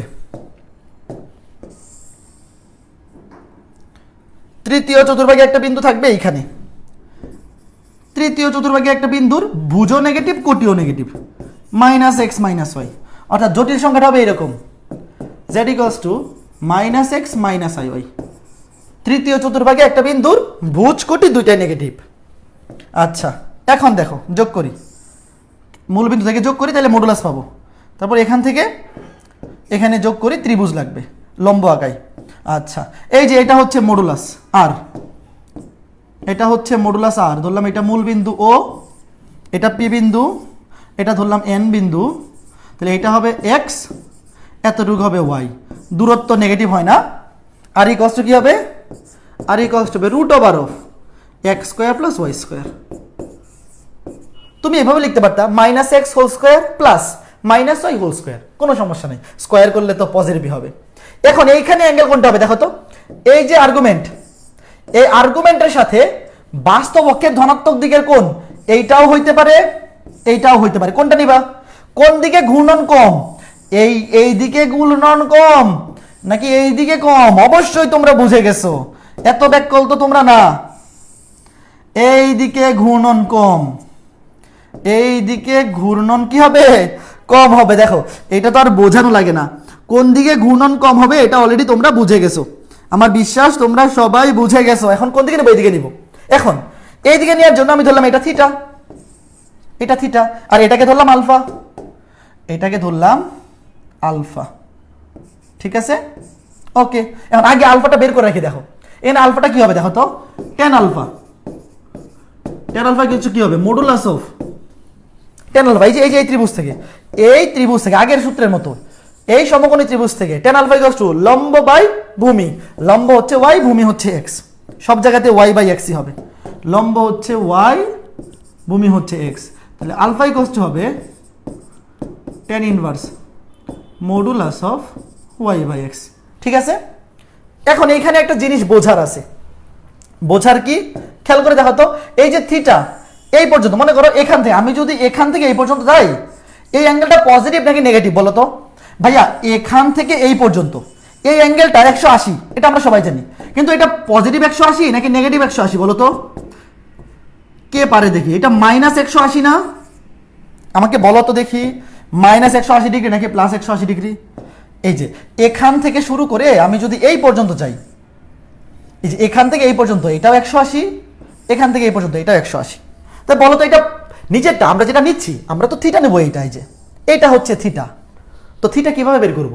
এই যে টোটালটা থেকে আলফাটা মাইনাস করতে হবে। দেখো এই টোটালটা থেকে আলফাটা মাইনাস করতে হবে, রাইট? এই টোটালটা থেকে আলফা মাইনাস করব। আচ্ছা, এখানে মাইনাস করব আমরা।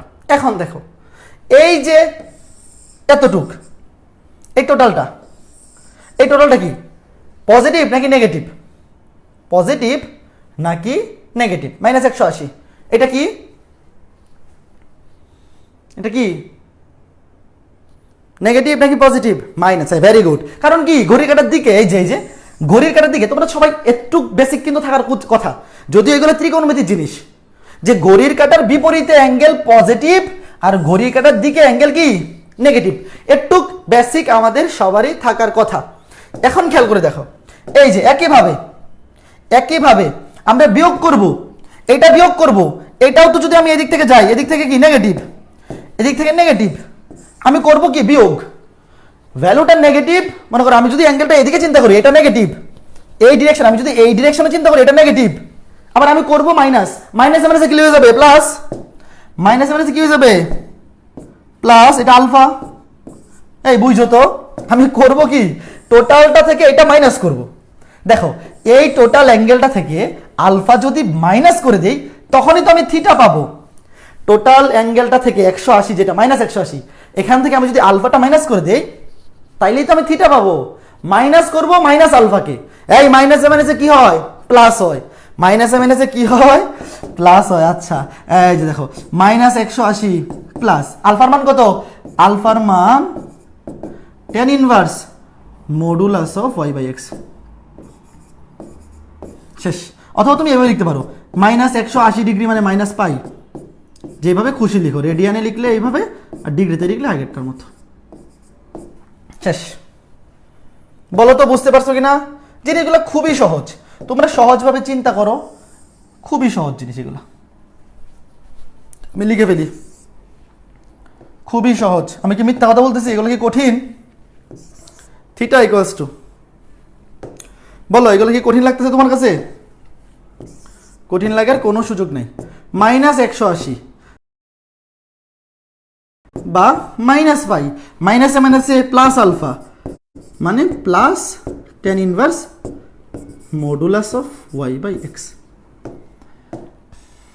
বলো, এটা হচ্ছে তৃতীয় চতুর্ভাগের সূত্র। তৃতীয় চতুর্ভাগের সূত্র বোঝা গেছে? ওকে, ঠিক আছে, ওকে ঠিক আছে, ওকে ফাইন।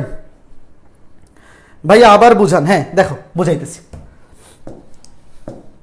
মনে করো তোমাকে একটা উদাহরণ দিয়ে বোঝাই, আমি তোমাকে উদাহরণ দিয়ে বোঝাই। ধরো এই কোণটা 30 ডিগ্রি, আমি তোমাকে বললাম এই কোণটা 30 ডিগ্রি, তাইলে এই কোণটা কত হবে আমাকে বলো তো? উদাহরণ দিয়ে বোঝাই, খেয়াল করে দেখো। ধরলাম আলফার মানটা 30 ডিগ্রি, আমি তোমাকে বললাম 30, ধরো প্লাস, আমি প্লাস মাইনাস কিছু বললাম না, ধরো আলফার মান 30, এখানে প্লাস মাইনাসের হিসাব দরকার নাই, তুমি খালি লজিক দিয়ে চিন্তা করো। আলফার মান বললাম 30, তাইলে থিটার মান কত হবে? থিটার মান হবে 150। দেখো তখন থিটার মান কত হবে? 150, কারণ টোটালটা মিলে 180। ভালো করে বুঝো, আমি তোমাকে উদাহরণ দিয়ে বোঝাই, তাহলে তোমার কাছে জিনিসটা সহজ লাগবে। দেখো আলফার মান যদি 30 হয়, থিটার মান হবে 150, কারণ দুইটা মিলে 180। এখন থিটা ঘড়ির কাঁটার, দেখো এই যে এক অক্ষের ধনাত্মক দিক থেকে বা বাস্তব অক্ষের ধনাত্মক দিক থেকে এখানে আসার জন্য ঘড়ির কাঁটার কোন দিকে ঘুরতে হইতেছে? ঘড়ির কাঁটার দিকে। বাস্তব অক্ষ থেকে বাস্তব অক্ষ থেকে যাত্রা শুরু করবা, যাত্রা শুরু হবে বাস্তব অক্ষ থেকে, বাস্তব অক্ষের ধনাত্মক দিক থেকে। বাস্তব অক্ষের ধনাত্মক দিক থেকে তুমি যদি এখানে আসতে চাও, মডুলাস পর্যন্ত আসতে চাও, ঘড়ির কাঁটার দিকে ঘুরতে হবে না? এই জন্য সামনে নেগেটিভ, এই জন্য সামনে নেগেটিভ, দেখো এই জন্য সামনে নেগেটিভ, এই যে -150, দেখো এই জন্য সামনে নেগেটিভ। মানে এই যে -150, এটা কিভাবে আসছে আসলে? এটা আসছে এইভাবে, এই যে থিটা ইকুয়ালস টু -180 প্লাস 30, এই যে দেখো এইভাবে আসছে, এই যে -180 প্লাস 30, দেখো ভালো মতো বোঝো, জিনিসটা খুব সহজ। এই যে থিটার মান হবে 150, বাট যেহেতু বাস্তব অক্ষের ধনাত্মক দিক থেকে ঘড়ির কাঁটার দিকে ঘুরতে হয়, এই জন্য নেগেটিভ -150। তো -150 আমরা যদি সূত্র দিয়ে বের করতাম, কিভাবে লিখতাম? -180 প্লাস 30। সেম ঘটনাটা এখানে হয়েছে, -180 প্লাস আলফা, আলফা মানেই তো 30, -180 প্লাস আলফা। বলো তো এখন বুঝছো কিনা? -150 মানে -180 প্লাস 30, আর এই যে থিটা -180 প্লাস 30 মানে আলফা। বলো তো এখন বুঝছো কিনা? মানে উদাহরণ দিয়ে বুঝাইলে জিনিসটা তুমি ভিজুয়ালাইজ করতে পারবা। আমাকে বলো, এখন ক্লিয়ার হওয়ার কথা। জিনিসটা তুমি যদি একবার ফিল করতে পারো, তাহলে পরে আর ভুল হবে না। এই যে এই ঘটনাটা, আচ্ছা আমি একটু, এই ঘটনাটা তুমি উদাহরণ দিয়ে এই ঘটনাটা বুঝো। এখানে যদি এই অ্যাঙ্গেলটা 30 ডিগ্রি হয়, এটা হবে 150। তবে যেহেতু বাস্তব অক্ষের ধনাত্মক দিক থেকে ঘড়ির কাঁটার দিকে ঘুরতেছি, এই জন্য নেগেটিভ -150। তো -150কে সূত্র দিয়ে বের করা যায় এইভাবে, -180 প্লাস 30, এই যে প্লাস আলফা, 30 মানে আলফা। শেষ। বুঝছি ভাইয়া, ইজি। হ্যাঁ আসলেই সহজ। এখনো ম্যাট্রিক্সই শেষ করতে পারলাম না কি জি মাহমেদ? তাহলে তুমি অনেক পিছাই আছো। ম্যাট্রিক্স নির্ণায়কের ক্লাস কিন্তু আমার ইউটিউবে পাবলিক করা আছে। ফার্স্ট পেপার টাইটানিয়াম ব্যাচের প্রথম অধ্যায় ম্যাট্রিক্স নির্ণায়ক ইউটিউবে পাবলিক করে দেওয়া হয়েছে। তুমি চাইলে ফ্রি অফ কস্ট, একদম বিনামূল্যে সবগুলো ক্লাস করে নিতে পারো। 4th কোয়াড্রেন্ট, এখনো তুমি ম্যাট্রিক্স নির্ণায়কই পড়ো নাই, তাহলে তো তুমি অনেক পিছাই আছো। এতদিন কি করছো? 4th কোয়াড্রেন্ট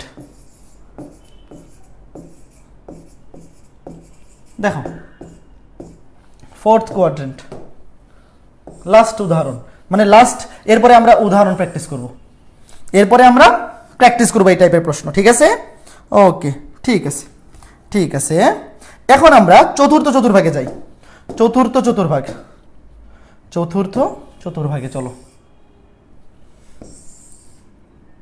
আচ্ছা উপরে নেই, চতুর্থ চতুর্ভাগ হবে এইখানে কোথাও। চতুর্থ চতুর্ভাগের একটা বিন্দুর ভুজ পজিটিভ, কোটি নেগেটিভ। তাহলে জটিল সংখ্যাটা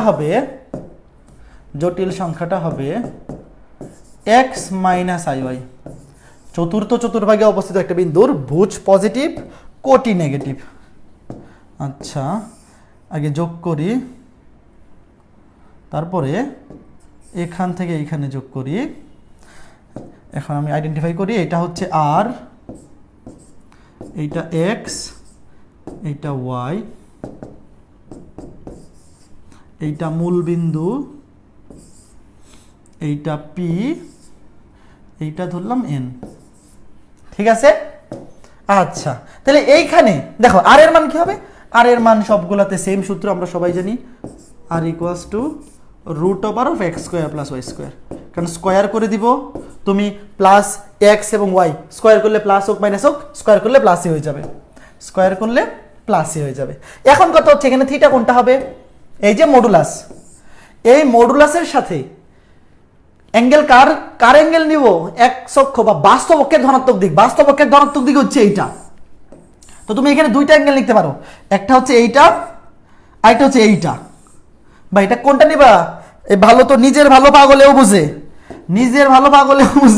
এখানে কোনটা সহজ হবে? এইটা, এই যে এইটা হবে থিটা। দেখো এইটা হবে থিটা। এই যে বাস্তব অক্ষের ধনাত্মক দিক থেকে তুমি যদি ঘড়ির কাঁটার দিকে আসো, এই দেখো ঘড়ির কাঁটার দিকে আসো, তাইলে অ্যাঙ্গেলটা সবচেয়ে কাছে হবে।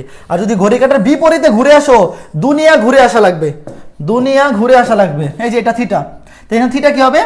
দেখো টেন থিটা। এখান থেকে কি লিখতে পারি? Tan theta equals to modulus of y by x. Tan theta equals to modulus of y by x. এরপরে থিটা ইকুয়ালস টু কি আসবে?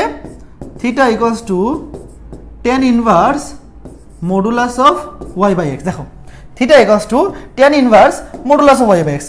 একটু সামান্য জিনিস বাকি আছে, একটু সামান্য জিনিস বাকি আছে, বলো তো কি বাকি আছে? এই যে আমি লিখলাম theta equals to tan inverse modulus of y by x, এই যে এই ত্রিভুজ থেকে, এই যে ত্রিভুজটা, এই ত্রিভুজ থেকে এখানে কিন্তু এটাই থিটা, এই যে এই অ্যাঙ্গেলটাই কিন্তু থিটা, এটা কিন্তু আলফা না, এটাই থিটা, এটাই নির্ণয় আর্গুমেন্ট। কারণ বাস্তব অক্ষের ধনাত্মক দিক থেকে মডুলাস পর্যন্ত অ্যাঙ্গেল, এটাই আর্গুমেন্ট, এটাই আমার নির্ণয় আর্গুমেন্ট। একটু জিনিস বাকি আছে, এই যে এখানে একটা জিনিস বসাইতে হবে। বলো তো কি করতে হবে? এই যে আর্গুমেন্টটা, এটা ঘড়ির কাঁটার দিকে নাকি বিপরীতে? ঘড়ির কাঁটার দিকে। ঘড়ির কাঁটার দিকে হইলে অ্যাঙ্গেল কি হয়? অ্যাঙ্গেল হয় নেগেটিভ। এই যে এখানে একটা মাইনাস দিতে হবে, এইখানে একটা মাইনাস দিতে হবে, কারণ ঘড়ির কাঁটার দিকে অ্যাঙ্গেল হচ্ছে নেগেটিভ। ঘড়ির কাঁটার দিকে অ্যাঙ্গেল নেগেটিভ। তো এটা হুবহু প্রথম চতুর্ভাগের সূত্রের মতোই। প্রথম চতুর্ভাগের সূত্র হুবহু এইটাই ছিল, খালি প্রথম চতুর্ভাগের অ্যাঙ্গেলটা ছিল উপরের দিকে, মনে আছে? প্রথম চতুর্ভাগের অ্যাঙ্গেলটা ছিল ঘড়ির কাঁটার বিপরীতে, এই জন্য এটা ছিল পজিটিভ। আর চতুর্থ চতুর্ভাগেরটা হবে ঘড়ির কাঁটার দিকে, এই জন্যে নেগেটিভ। বাকি সমস্ত কিছু হুবহু সেম। শেষ। বোঝা গেল? তার মানে আমরা এখান থেকে ডিসিশন কি নিলাম? দেখো, চতুর্থ চতুর্ভাগের অ্যাঙ্গেলটা ক্লকওয়াইজ, ঘড়ির কাঁটার দিকে। তুমি লিখে রাখতে পারো চতুর্থ, তৃতীয় এবং চতুর্থ লিখে রাখতে পারো। ফার্স্ট এন্ড সেকেন্ড এই দুইটা অ্যাঙ্গেল আমরা নিছি কি অ্যান্টি ক্লকওয়াইজ। মনে করে দেখো, ফার্স্ট এন্ড সেকেন্ড এই দুইটা চতুর্ভাগে আমরা অ্যাঙ্গেল নিছি বা আর্গুমেন্ট নিছি অ্যান্টি ক্লকওয়াইজ। খেয়াল করে দেখো, এই দুইটা চতুর্ভাগে, প্রথম চতুর্ভাগে এবং দ্বিতীয় চতুর্ভাগে ঘড়ির কাঁটার বিপরীতে ঘুরলে কাছে হয়, অ্যান্টি ক্লকওয়াইজ। আর তৃতীয় এবং চতুর্থ এই দুইটা চতুর্ভাগে ঘড়ির কাঁটার দিকে ঘুরলে কাছে হয়। এই যে দেখো, তৃতীয় এবং চতুর্থ ঘড়ির কাঁটার দিকে ঘুরলে কাছে হবে। যে এখানে আমরা আর্গুমেন্ট নিব ক্লকওয়াইজ। এগুলো হচ্ছে মুখ্য আর্গুমেন্ট। এগুলো কি আর্গুমেন্ট? মুখ্য বা প্রিন্সিপাল আর্গুমেন্ট। মুখ্য আর্গুমেন্ট বা প্রিন্সিপাল আর্গুমেন্ট। মুখ্য আর্গুমেন্ট। আমরা শুধু আর্গুমেন্ট বলতে মুখ্য আর্গুমেন্টকেই বুঝি। প্রশ্নে তোমাকে কখনো মুখ্য আর্গুমেন্ট বলে দিবে না, তোমাকে শুধু আর্গুমেন্ট বলে দিবে, তুমি মুখ্য আর্গুমেন্টটাই বের করবা। শেষ। শেষ। বলো ক্লিয়ার কিনা? এখন আমরা প্র্যাকটিস করব। এই ছিল আজকে ক্লাসের বেসিক আলোচনা। আজকে ক্লাসে আমি আর সামান্য একটা বা দুইটা ম্যাথ প্র্যাকটিস করাবো, তারপর বাকিগুলো বাড়ির কাজ থাকবে।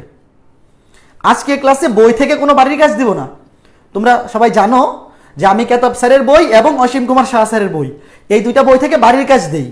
গত ক্লাসটা ছিল একদমই বেসিক ক্লাস, আজকে ক্লাসে আমরা জাস্ট প্র্যাকটিসে ঢুকতেছি। আগামী ক্লাস থেকে প্র্যাকটিস শুরু হবে এবং 3 নাম্বার লেকচার থেকে ক্লাস শেষে বাড়ির কাজ দেওয়া হবে। আজকে ক্লাসের শেষেও বই থেকে কোনো বাড়ির কাজ দেওয়া হবে না, শুধু আমার এই যে এই স্লাইডটাতে 10 নাম্বারটা লাগবে না, 10 নাম্বারটা পরে, 10 নাম্বারটা বাদ, 10 নাম্বারটা ছাড়া বাকি যে 9টা ম্যাথ আছে, দেখো নিম্নের জটিল সংখ্যা, আচ্ছা 9, 10 আর 9, 10 বাদ, 9, 10 আগামী ক্লাসে দেখাবো। 9, 10 আগামী ক্লাসে। এই যে নিচের জটিল সংখ্যাগুলার মডুলাস ও আর্গুমেন্ট নির্ণয় করো। প্রথম 8টা, এই 8টা বাড়ির কাজ স্ক্রিনশট তুলে নাও। এই 8টা বাড়ির কাজ, নিচের জটিল সংখ্যাগুলোর মডুলাস এবং আর্গুমেন্ট নির্ণয়, প্রথম 8টা বাড়ির কাজ। আর 9, 10 পরে করা হবো। আচ্ছা আমি একটা বা দুইটা করে দেই। দেখো প্রথমটা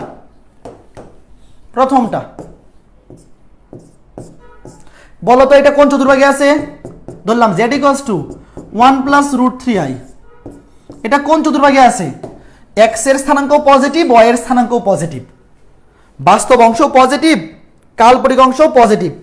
এটা কোন চতুর্ভাগে আছে? প্রথম চতুর্ভাগে। তাহলে প্রথম চতুর্ভাগে মডুলাসের সূত্র কি? √(x² + y²। x মানে হচ্ছে 1, 1 কে স্কয়ার করলে 1ই থাকে, √3 কে স্কয়ার করলে 3, 2। আর আর্গুমেন্ট, প্রথম চতুর্ভাগে আর্গুমেন্টের সূত্র কি? tan inverse modulus of y by x, y এর মান হচ্ছে √3, এক্স এর মান হচ্ছে 1, মডুলাস করলে তো প্লাসই হবে, প্লাসই আছে। টেন ইনভার্স √3 কত, ক্যালকুলেটর বসে দাও, 10 কত ডিগ্রির মান √3, 60 ডিগ্রি। হ্যাঁ 60 ডিগ্রি মানে π/3, তুমি 60 ডিগ্রিও লিখতে পারো বা π/3ও লিখতে পারো, যেটা খুশি। 60 ডিগ্রিও লিখতে পারো, π/3ও লিখতে পারো, যেটা খুশি। 10 ইনভার্স ক্যালকুলেটরে বসাই দিবা, 10 ইনভার্স √3 মানে 60 ডিগ্রি। তুমি ডিগ্রিতেও লিখতে পারো, রেডিয়ানেও লিখতে পারো, ডাজেন্ট ম্যাটার, একটা লিখলেই হচ্ছে, একটা লিখলেই হচ্ছে। এরপর আরেকটা করে দেই, 3 নাম্বারটা করে দেই, 3 নাম্বারটা করে দেই, বাকিগুলো বাড়ির কাজ করবা। z = -1 মাইনাস √3i, এটা কোন চতুর্ভাগে? অবশ্যই তৃতীয় চতুর্ভাগে। এটা ছিল প্রথম চতুর্ভাগে, যে এটা ছিল ফার্স্ট কোয়াড্রেন্টে, আর এটা হচ্ছে থার্ড কোয়াড্রেন্টে, থার্ড। দেখেই বুঝতে হবে, এবং এটা বোঝা খুব সহজ। এক্স এর মানও নেগেটিভ, ওয়াই এর মানও নেগেটিভ, এক্সও নেগেটিভ, ওয়াইও নেগেটিভ, বুঝকুটি দুইটা নেগেটিভ তৃতীয় চতুর্ভাগে। আর এর মান √(x²) -1 কে স্কোয়ার করলে +1, -√3 কে স্কোয়ার করলে +3, মানে এখানে প্লাস মাইনাস যাই থাকুক পজিটিভ হয়ে যাবে। তৃতীয় চতুর্ভাগে আর্গুমেন্টের সূত্র হচ্ছে -π plus tan inverse, -π plus alpha, -π plus tan inverse modulus of y, y এর মান হচ্ছে -√3, এক্স এর মান হচ্ছে -1, -π। খেয়াল করে দেখো, তৃতীয় চতুর্ভাগে মডুলাসের আর্গুমেন্টের সূত্র -π plus tan inverse modulus of y by x, y এর মান -√3, এক্স এর মান -1, মডুলাসের মধ্যে সব প্লাসই হয়ে যাবে, এটা হবে +π/3, 60 ডিগ্রি। তুমি হয় সব ডিগ্রিতে লিখতে পারো অথবা রেডিয়ানে, যেটা খুশি। 120 থাকবে, 2π/3 যোগ করে দাও, লসাগু করে দাও, 2π/3, বা ডিগ্রিতে নিলে 120 ডিগ্রি, 2π/3, অথবা কেউ যদি ডিগ্রিতে বের করে তার হবে 2π/3 ও আচ্ছা সরি, মাইনাস থাকবে তো, সামনে তো মাইনাস আছে, আরে মাইনাস আছে তো, -2π/3 -2π/3 শেষ, -2π/3, অথবা ডিগ্রিতে লিখলে 120 ডিগ্রি হবে। তাহলে বাকিগুলো বাড়ির কাজ করবা।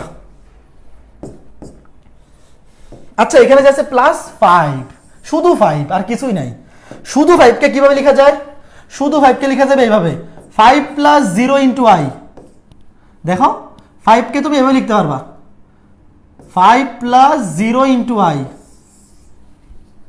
বুঝছো? x এর মান 5, y এর মান 0। এখানে আছে -5, -5 কে লিখতে পারবা -5 + 0 * i, মানে x এর মান -5, y এর মান 0।